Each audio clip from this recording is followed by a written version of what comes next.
Сәлем достар, үздік педагог каналына қош келдіңіздер. Менің есімім Бақашбаева Нұрай және Әйгерім Дәулетярованың шәкірті боламын. Бүгін біз осы олимпиадаға қалай дайындалу керек және қалай өтетіні туралы жалпы әңгімелесетін боламыз. Подкастқа қош келдіңіздер. Бүгін менің қонағым Нұрай және менің жалпы олимпиадаларға тұрақты түрде қатысатын шәкірттерімнің бірі. Нұрай 2 мәрте республикалық Қанипа Бітібаева атындағы қазақ тілі мен әдебиеті олимпиадасына қатысты. Бірінші жыл қатысқанда мадақтамаға ие болды, екінші жолы қатысқан кезде республикадан 3-ші орынға ие болды. Жалпы Нұрай менің республикада орын алған оқушылардың ішінде екінші оқушы, біреуі Төлеутаева Аружан болатынды. Қазір ол студент, грант иегері. Одан кейін Нұрай республикалық балалар оқуына қатысып, сертификатқа, алғыс хатқа ие болды, және де тұрақты түрде ауыл балаларына арналған олимпиадаға қатысып, биылғы жылы облыстық көлемде 3-ші орынға ие болды. Бұл үлкен еңбек, ерен еңбек, ұйқысыз түндер, кітап кемірген күндер, жалпы сөздік қорды байытуға арналған кештер, тесттерді қараған, сайттарды ақтарған сағаттар, минуттар, секундтар, жалпы үлкен қажырлы еңбек және тұрақты жүйелі деп айта аламын. Ең бірінші Нұрай осы жақында өткен ауыл олимпиадасы бойынша сипаттама берші, қалай өтті, қандай деңгейлерден тұрды, мектепшілік қалай өтті, аудандық қалай өтті және облыстық қалай өтті? Бізде жалпы осы ауыл балаларына арналған олимпиада 4 кезеңнен тұрады. Мектепшілік, аудандық, облыстық және республикалық көлемде. Ең алғашқы біз мектепшілік кезеңіне қатысқан болатынбыз. Ол жерде онлайн түрде тапсырамыз. Ол жерде бізде тест ретінде болады және онда 45 сұрақтай, 30 сұрақтай және 45 минут беріледі. Стоп. Енді осы жерде сұрақ қай жерден алынды?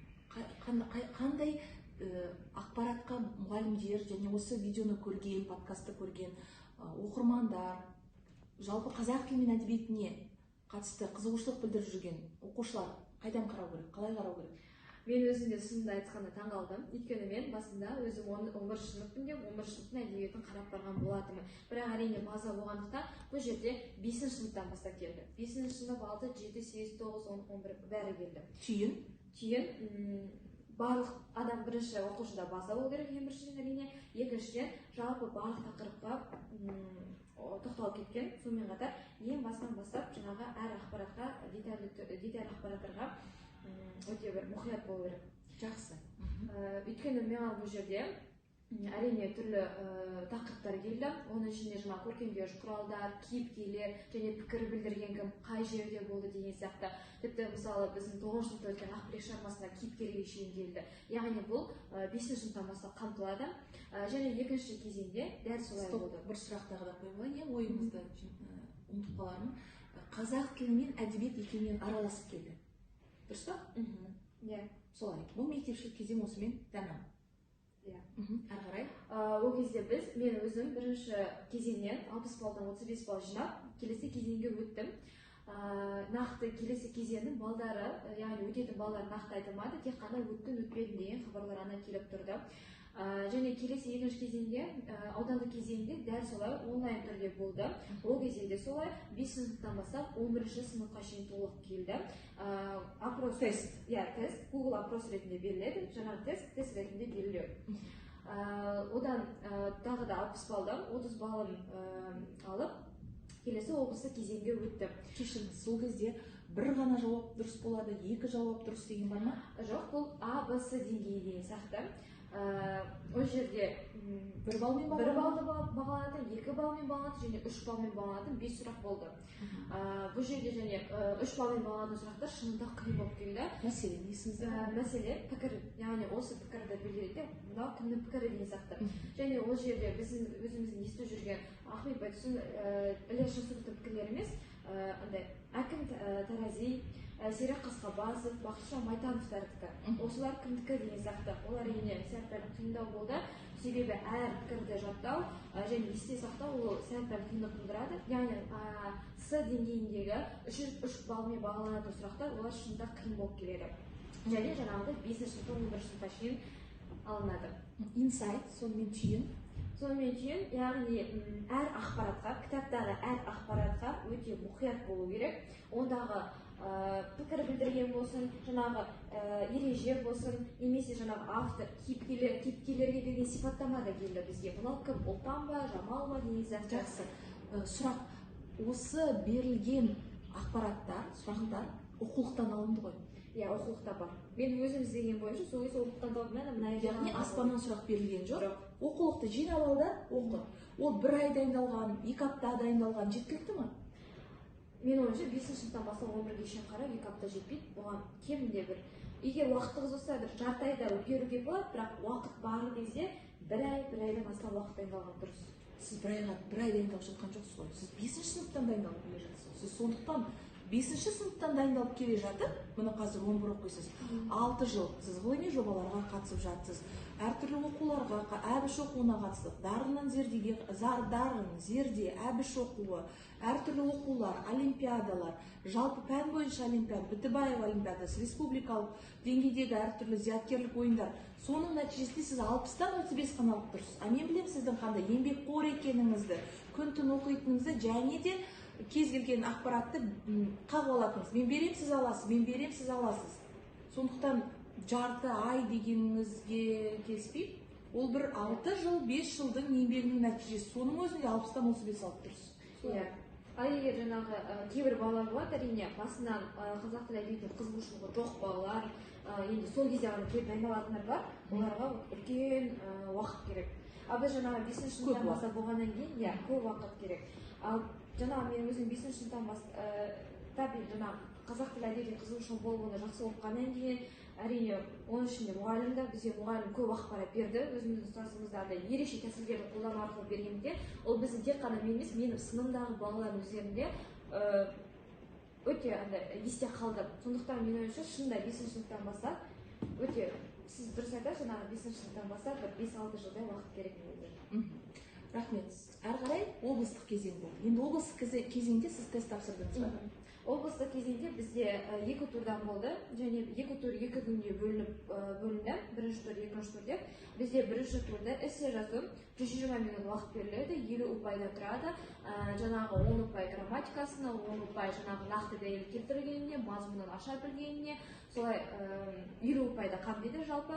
120 минут беріледі, және оның ішінде тақырыптар 3 тақырып келеді. 2 тақырып мектеп бағдарламасынан алынады. Бірі жаңағы қоғамдық гуманитарлық бағыттан болса, бірі жаратылыстану математикалық бағыттан келеді. Ал және үшінші еркін тақырыпта болып келеді. Сізге қандай тақырыптар келді? Бізге осы жылы келгені Өмірзая шығармасынан болды, және де Бесатар повесінен болды. Сонымен қатар Мұқағалидың ауыл тақырыбы жайында болды. Еркін тақырып. Сіз қайсына жаздыңыз? Мен өзім Өмірзая шығармасына жаздым. Неше ұпай жинадыңыз? 50-ден 35 ұпай жинадым. Ең жоғары ұпай протоколда? Арамызда сол ең жоғары ұпай өзімде болды. Сізде болды. Жақсы, әрі қарай.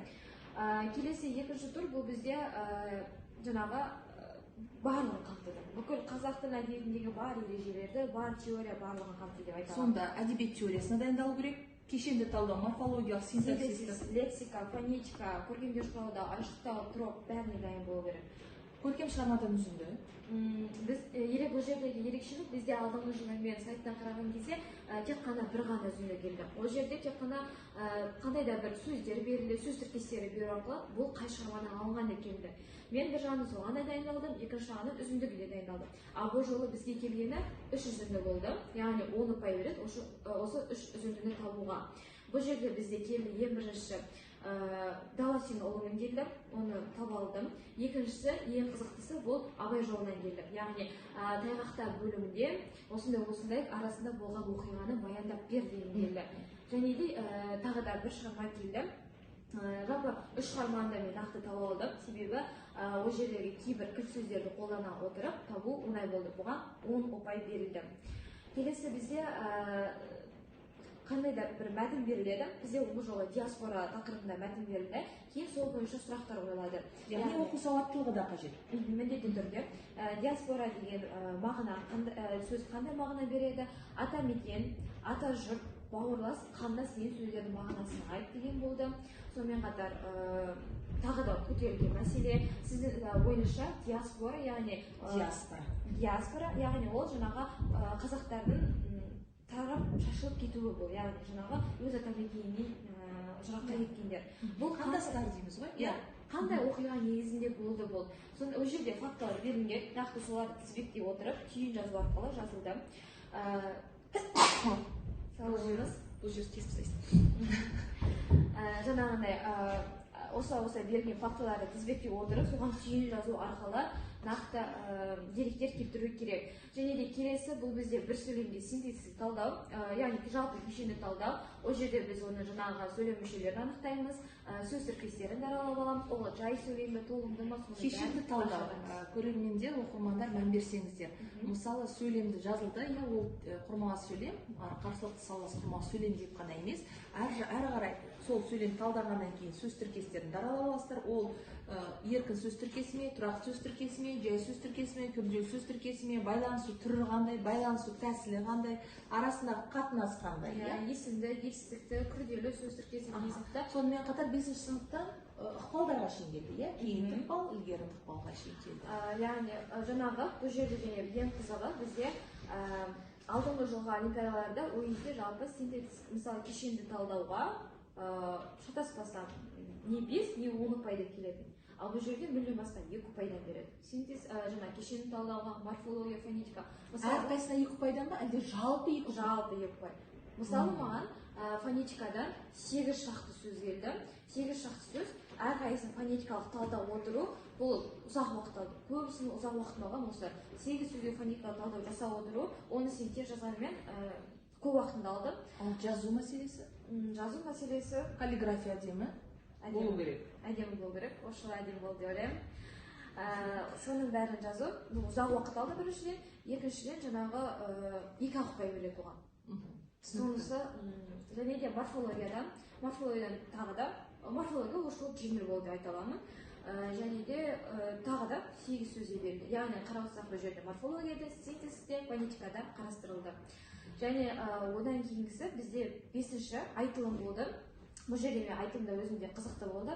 Себебі бізде осы бірінші, екінші, үшінші тоқсандағы тақырыптар бойынша деді жақсылап ішіне алды. Яғни оның ішінде шешендік өнер, ғаламтор, әлеуметтік мәселесі, экология мәселесі деді жақшада болды. Нақты тақырыптарда осыған дайындал деген болған жоқ. Тек қана осы тақырыптар деді болды. Және біз жалпы осы екінші турға 120 минут беріледі, 50 ұпай қарастырылады. Және біз жаңа тақырыптарды оқығаннан кейін бізді босатты. Яғни бәріміз тапсырдық, сонымен шығып дайындала бердік. Кейін 9-шы сыныптар, 10-шы сыныптар, 11-шы сыныптар деп жаңағы әділқазылардың алқасына барып, бір-біріне кіріп, өздеріне ұнаған тақырыпты айтып, жаңағы ауызша сөйлей бастады. Барлығы 9-шы сыныптан бастап 11-шы сыныпқа шейін өзіңнің кезеңіңді күтесің. Және де мен соның ішіне таңдаған тақырыбым шешендік өнер туралы болды. Шешендік өнер туралы жалпы қанша түрі бар, кезеңдерін ата, сонымен қатар оның шешендік өнердің бастауы қалай деген сияқты. Және де Әділқазының берген сұрағына жақсы жауап беріп, жалпы айтылым 5-ші тапсырма жақсы болды деген ойдамын. Жақсы, бірақ дегенмен де сіз қаншама уақыт талдадыңыз, жаздыңыз, соның өзі 2 ұпаймен бағаланғаны өкінішті әрине. Жақсы, рахмет. Сонымен сіз 3-ші орынға ие болдыңыз, құтты болсын. Алайда республикаға жолдама алған жоқсыз. Себебі осы жолда, мүмкін бұрында осылай болды, бірақ осы жолы 1-ші және 2-ші ұпай алғандар ғана республикалық деңгейге қатыса алады. 1-ші, 2-ші орындар. Ал 3-ші орындар бұл жерде бізде 4-5 шақты, 3-4 шақты 3-ші орын болды. Яғни жалпы алған кезде 7 шақты орын қарастырылды. Ал жалпы осы жолы 11-ші сыныпта бізде қатысқан 20-дан астам бала болды. Жақсы, көп рахмет. Сонымен қатар, енді мынандай бір сұрақ қойғым келеді. Республикалық Бітібаев олимпиадасында да, республикалық балалар оқуы байқауында да, ауыл олимпиадасында да сіз эссе жаздыңыз. Қандай фишкалар бар? Жалпы эссе жазу шынында бұл, жаңағы айтқанда бірінші турда тек қана эссе жазу 50 ұпаймен бағаланады. Яғни ол жаңағы оған қатты мән беру керек және дайындалу керек. Мен жаңағы біздің осы үздік педагог каналындағы түрлі видеоларда сабақтарды көрдім. Ол жерде қалай мақалдарды қолдана отырып эссеге айналдыру керек, фишкаларды қолдану, жалпы эссені жазғандағы тезис, оның құрылымы, осы сабақтарды көре отырып, жаңағы әр шығармаға өзім эссе жазып көрдім. Және де әр шығармаға өзім іздену арқылы, жаңағы оқу арқылы, дәлел, аргумент, факт келтіру арқылы жазғанда ол сенің есіңде қалады. Және ол жерге барғанда сен өзіңе берген тақырыптың мазмұнын біліп тұрасың, қалай оны ерекше креативті түрде жазуды біліп тұрасың. Сонымен қатар сен оны осыға шейін жазғандықтан ондағы аргументтерді біліп тұрасың. Сондықтан оны жазу жеңілірек болады. Сонда инсайт олимпиадаға дайындауларда әртүрлі тақырыптарға эсселерді алдын ала жазып қою керек. Және де тек қана өзім мысалы мен қоғамдық гуманитарлық бағытта оқимын, осында ғана қарайын демей, жаратылыстану математикалық бағытында қарастыру керек. Себебі жаңа айтқандай екі жақтан да келеді. Және де соларды қарастырып отырған кезде көбінесе эссені толықтай есте қалмайды енді көбінде, оның орнына аргументтер жаттау керек, дәлелдерді сол жерден алу арқылы жаңағы фишкаларды, мақал-мәтелдерді қалай оңтайлы қолдану керек екенін егер жаңағы оқушы бойына сіңіре алса, онда ол сол жерге барған кезде міндетті түрде оны жақсы қолдана алады. Шыны керек оқырман, Нұрай 9-8 оқып жүрген кезде біз эссеге қарай баулып жүрдім. Сол кезде жазған дүниелері менің сынағымнан өтпейтін. Кейіндері 10-шы сыныптарда мен көңілім тола бастады, 11-де тіпті мен озды деп айта аламын. Сондықтан сіздер де балаларыңызды, оқушыларыңызды дайындаңыздар, жетістікке жететіндеріңіз сөзсіз. Ал эссе қалай жазылу керек, оны тезис пен аргументті қалай шатастырмау керек, ол бойынша видеолар менің каналымда бар. Осы сабақтан кейін мен сол сабақтардың сілтемесін қалдырып кететін боламын. Сондықтан қарап сіздер де жетістікке жете беріңіздер.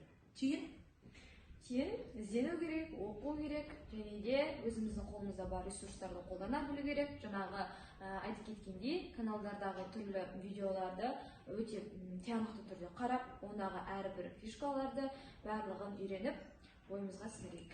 Кез келген нәрсені үйреніп алу үшін тәжірибеде қолдану керек деп мен айтар едім. Иә, ол да дұрыс. Рахмет, Нұрай.